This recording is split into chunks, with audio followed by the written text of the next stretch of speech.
Hello, I am Dr. Haydee Brown I'm Dr. Sonya Sloan. And we are eh-yah, Black and Brown Women Disruptors in Healthcare and Beyond. So, let's jump into it. One of the top stories here in the US and will continue to be a top story is this horrific assassination of the CEO of UnitedHealthcare, Brian Thompson. And let's just listen as NBC News discusses the extradition from Pennsylvania to New York and the charges brought against this alleged murderer, the 26-year-old Ivy League alum, Luigi Mangione. Run the clip. Back in New York City today, flown in on an NYPD helicopter, handcuffed and shackled. Police Commissioner Tish and I want to send a very clear and loud message that this act of terrorism would not be tolerated in the city. The accused murderer greeted by Mayor Eric Adams and new federal criminal charges. 4 counts, including stalking and a murder charge that could bring the death penalty. That federal criminal complaint is on top of the 11 state charges he already faces in New York, including murder in the first degree in the furtherance of terrorism for allegedly gunning down 50-year-old father of 2, Brian Thompson, the CEO of UnitedHealthcare. Was targeted, premeditated, and meant to sow terror. The federal complaint unsealed today reveals new investigative details. Sometime in the hour before the early morning murder, Mangione was depicted using a cell phone at least once, according to federal prosecutors. It makes no mention of who he may have been talking to. The complaint also gives details of what was in the notebook police found on Mangione when he was arrested in a Pennsylvania McDonald's. The handwritten pages express hostility towards the health insurance industry and wealthy executives in particular. According to the complaint, an entry marked August 15th says the details are finally coming together, also adding the target is insurance because it checks every box. Another entry describes an intent to whack the CEO of one of the insurance companies at its investor conference. The complaint says Mangione undertook extensive efforts to identify the victim, place the victim under surveillance, and track the victim's whereabouts. The 26-year-old started his day back in a Pennsylvania courthouse where he told a judge he would waive an extradition hearing. New York authorities took him into custody immediately and drove him to the airport where a plane was waiting on the tarmac. Mangione then made his first appearance in federal court. He has not yet entered a plea. Mr. Mangione appreciates everyone's support. Before the charges were announced, his attorney said federal charges in a case like this are highly unusual and raises constitutional concerns, adding, "We are ready to fight these charges in whatever court they are brought." And again, let me be perfectly clear, MeidasTouch Network, nor Dr. Brown nor myself endorse violence or encourage any of this behavior. However, the public backlash of this whole incident worldwide, not just in America, is palpable in social media, in the press, and even amongst protesters who have shown up at these insurance companies that have now put up chain link fences outside of their corporate headquarters. So it's a lot. It's a lot to process. It's a new situation for us as individuals in America and watching this all unfold. I don't know. What are your thoughts, Dr. Brown, as a patient yourself, as a surgeon? And I know we get slapped in the face sometimes when health insurance companies want to call us providers. I mean, it really pisses me off more than anything else. But what are your thoughts? Well, I think that the disdain for health insurance industry in the United States has really, it's been an undercurrent for a long time, but it's really dominated our national dialogue since this UnitedHealthcare CEO murder. One recurring theme, one recurring conversation is about how this CEO's life has even been valued to be kind of higher than those that were insured or who were denied certain insurance coverage by UnitedHealthcare. And so there's a theme of how delay and denials really cost patient lives, patients' health, and also cause physician burnout. When we think about physician burnout and this work that physicians do, according to a recent survey by the American Medical Association, that physicians and their staff spend an average of 14 hours a week. 14 hours a week, so longer than some people's workday, on prior authorizations, and that the practices overall are spending about 40 or have to do about 45 authorizations per physician per week. So no, that's a lot of numbers. Simply put, this is time that's not spent providing care to our patients. It's not time spent, expanding our medical knowledge or skill base. This is time that's wasted on bureaucratic steps to help increase insurance company profits. And that's not why I went to medicine. And if you even look, Medscape 2024 Physician and Burnout Report, 20% of physicians are feeling depressed. 83% of physicians cited professional stress as the primary cause of their burnout, and 62% of physicians cited the number of work-related bureaucratic tasks as the primary reason for burnout. So, the steps that we take to advocate for our patients in this profits over patients health insurance model really exploits our duty as physicians. We are more altruistic, right? First, do no harm. And insurance companies almost know that by definition, that we will do whatever's needed to help our patients, even if it's, causing physician burnout, even if we have to keep repealing and appealing these denials of patient care. And that's because they need to have these large profits.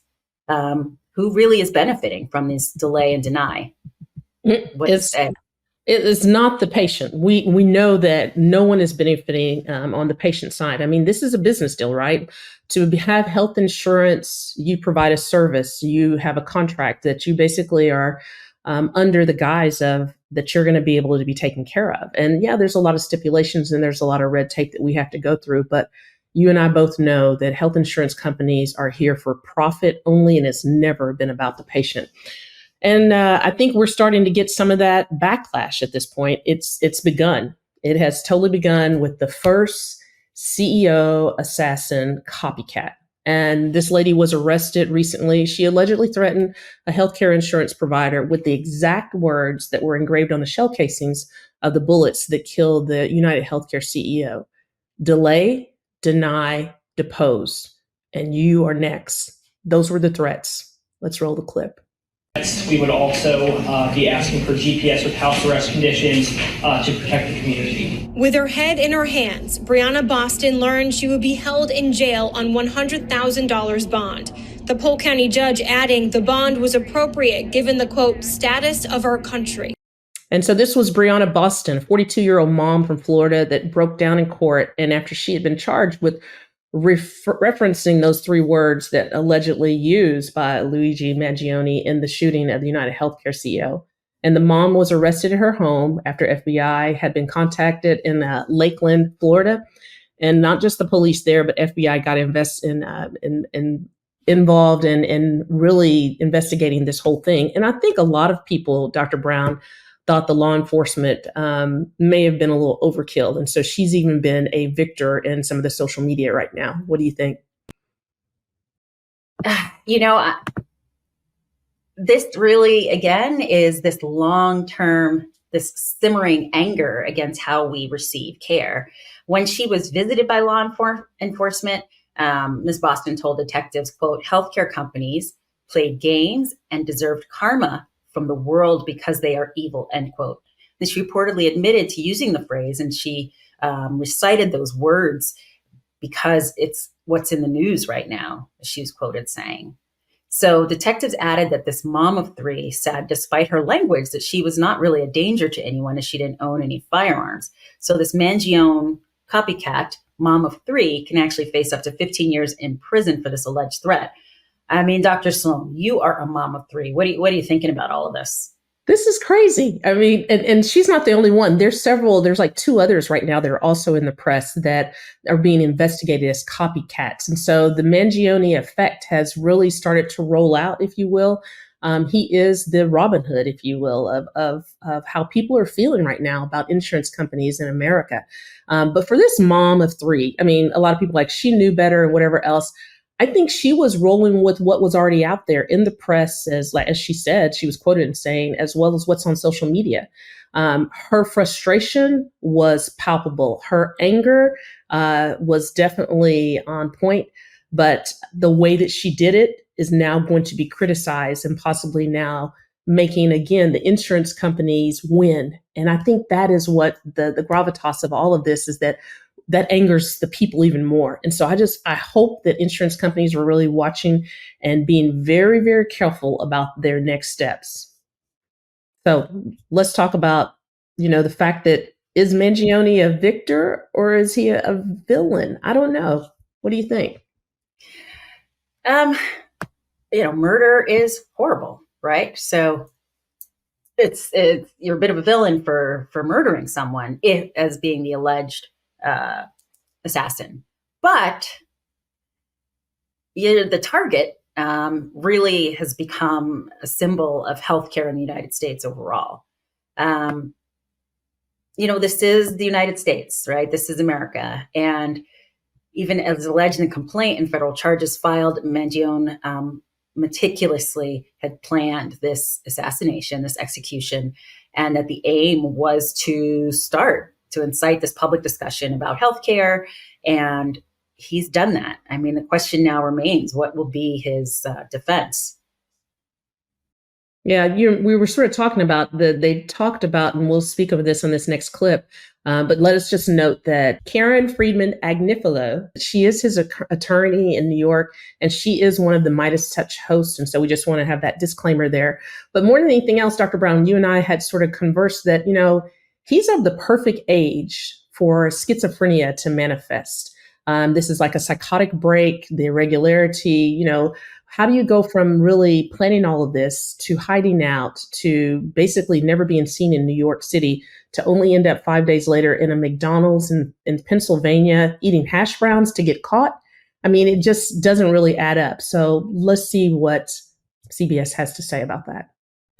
Mangione hired a former Manhattan prosecutor turned defense attorney who said a likely defense may be not guilty by reason of insanity, given the overwhelming evidence. If convicted, Mangione faces a maximum penalty of life without parole. And so here we are, the federal charges that have been raised. And his attorney even said that is just sort of not the norm for this type of case, but the possibility that Mangione could face death penalty if the prosecutors seek it.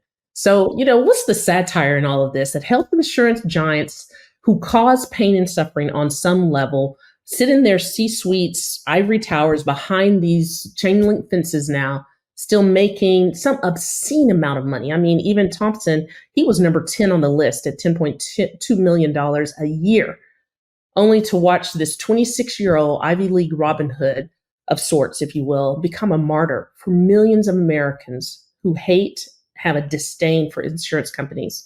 And they represent, what we've all wanted just to be taken care of, what is our given right to have good health. But now they're going to get away with murder. And I think in a way they do every day. And the fact that 1 out of 7 claims are denied by insurance companies across the board. And UnitedHealthcare, we know, is 1 in 3.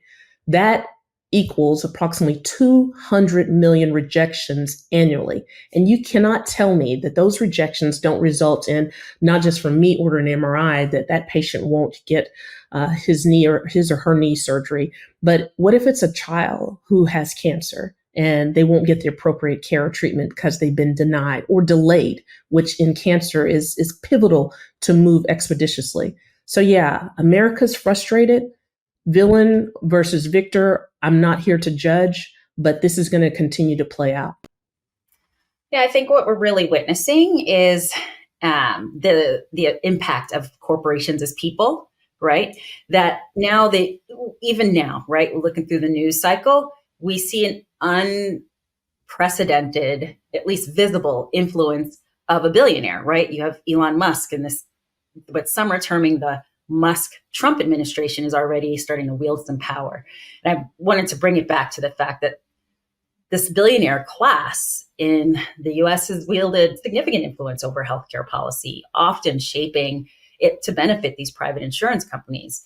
And their vast wealth allows them to fund campaigns, lobby lawmakers, block efforts like Medicare for All, and keep the system focused on profit rather than patient care.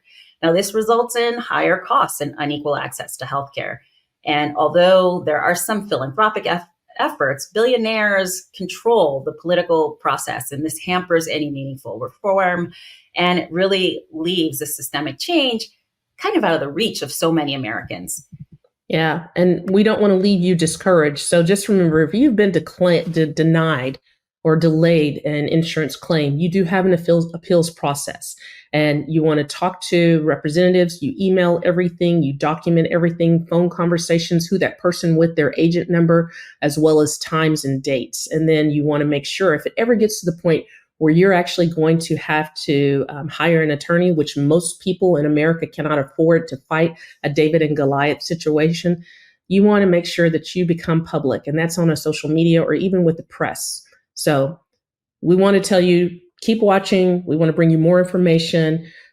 We are eh-yah. We are contributors of the MeidasTouch Network, and we're members of the Mighty Mighties.